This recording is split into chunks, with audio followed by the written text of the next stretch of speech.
Hello everybody and welcome to a brand new video. Today we are going to do something different from the usual. Today we are going to compare the passives from anime Vanguards with NEN.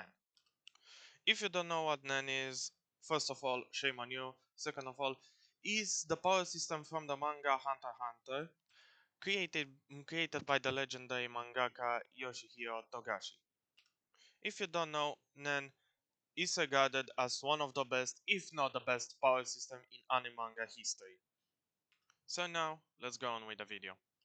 Let's start off with a small explanation on what NEN is.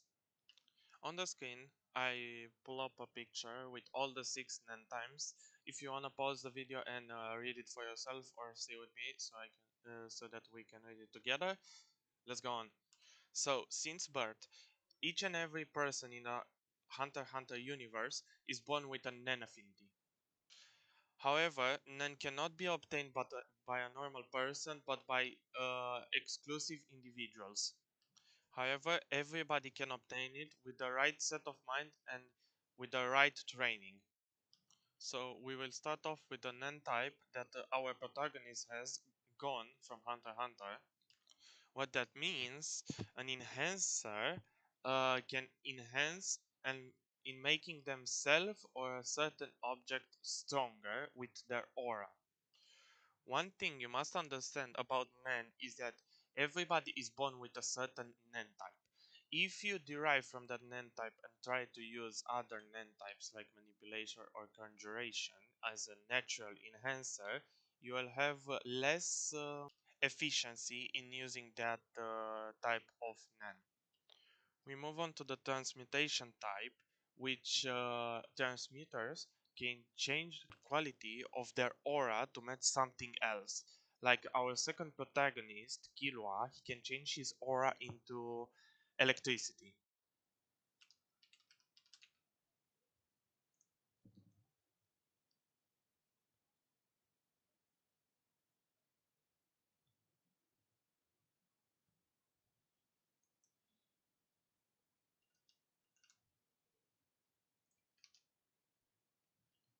Going on with conjuration, for this we will use the member of the main cast group Kurapika. Conjuring is making things from aura, not embedding your aura into something, but creating something. Like Kurapika, it's creating his chains that he used in battle. Going on, we are going to emission, and an emissioner is the following member from the main cast group Leorio. An emissioner is somebody who can detach the aura from the body and create something from that aura. Now we are moving on to manipulators, and I do not have a manipulator from Hunter x Hunter universe on the top of my head, but a manipulator is somebody who can control an animate or an animate thing with their aura. And the least and the most important NEN affinity is a specialist. A specialist is somebody who can bypass the laws of NEN. And what do I mean by NEN laws? As an example, our main cast member, Kurapika, is a natural conjurer. However, he has an ability that turns his eyes into scarlet red eyes, and that transforms him into a specialist. And as an example, Kurapika created an ability that he has full efficiency in all NEN types. Well, how is that important, you may ask? As I shown you before, you can have 100% efficiency in only one NEN type. And as farther away it goes, as lower efficiency you get. So by having 100% efficiency in all NEN types, basically he can use any ability from any NEN type at the fullest potential. So now that we are done with the explanation on NEN and NEN affinities and how they work, we will go and see what units and what NEN type do they have. However, I will choose only the units that do not use enhancer type because we are playing a tower defense, so enhancer is the most common. However, there are some units that do not use enhance abilities. So without further ado, let's go on. So as a first example, I will talk about Sanjinu. Sanjinu has three passives, two of which are to enhance his strength, and one of which is to summon uh, shadows. As I said, I won't be using enhancers, and I'm of opinion that Sanjinu is a missioner. And why do I say that when there are two enhancement abilities and one emission ability?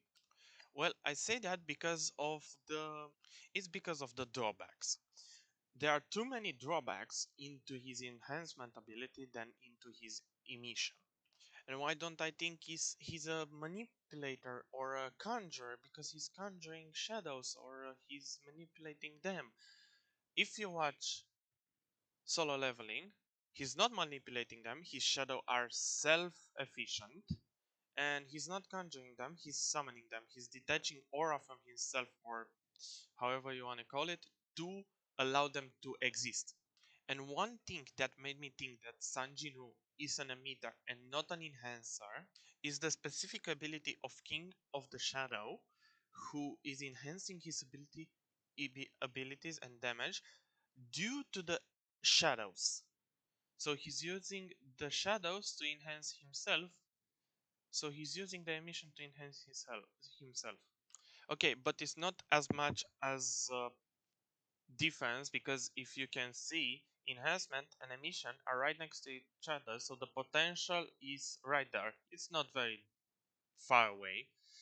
So yeah, one thing I have to mention is that I'm not sure that he's an emissioner. He can be a specialist.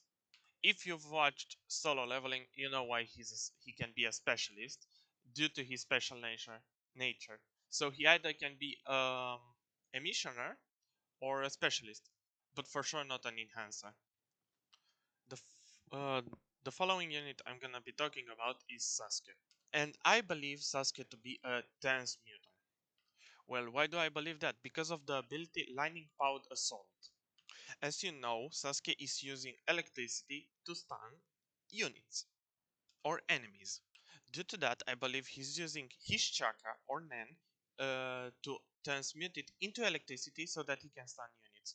But you can say also the way of the snake, the ability who inflicts more damage on the same enemy, is an enhancement ability. So why isn't he an enhancer? Because the drawbacks are too great. He's dealing too little damage in an attack so that he can buff it. So it's the same thing applies as Sanjin, as you can see. He's a transmuter and is very close by, so the efficiency is 80% for an enhancement ability. That's why I believe he's a transmuter, because his lightning powered assault that stuns enemy is much more efficient, and it has almost zero drawbacks. The following unit I'm gonna be talking about is Pain or Agony. I believe Agony is the same as Sanjinu, an emissioner. Why do I believe that?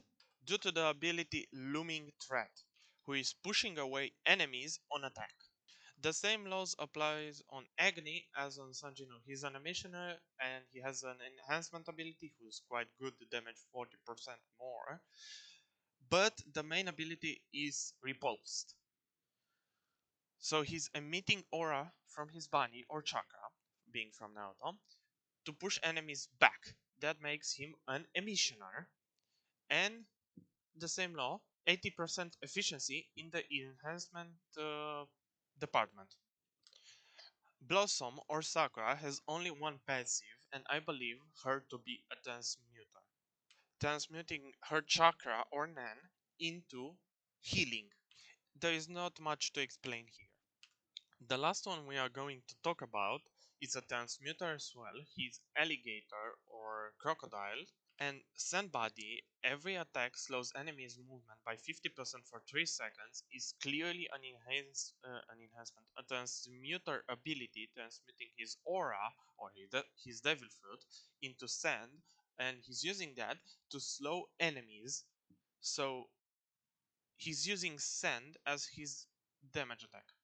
He's not enhancing himself with anything, he's just transmuting his aura or himself into sand. So that's a transmuter ability. So yeah guys, this was the final result. I hope you liked it. If you wanna see part 2, please drop a like. If not, I will drop the charade because obviously it was trash. I wanted to scrap this video altogether, but I was almost done, so I said, let's go on. So yeah, if you wanna see a part 2, show your support, leave a like, a comment, or just leave the video if you want. And I hope to see you in the next. Bye!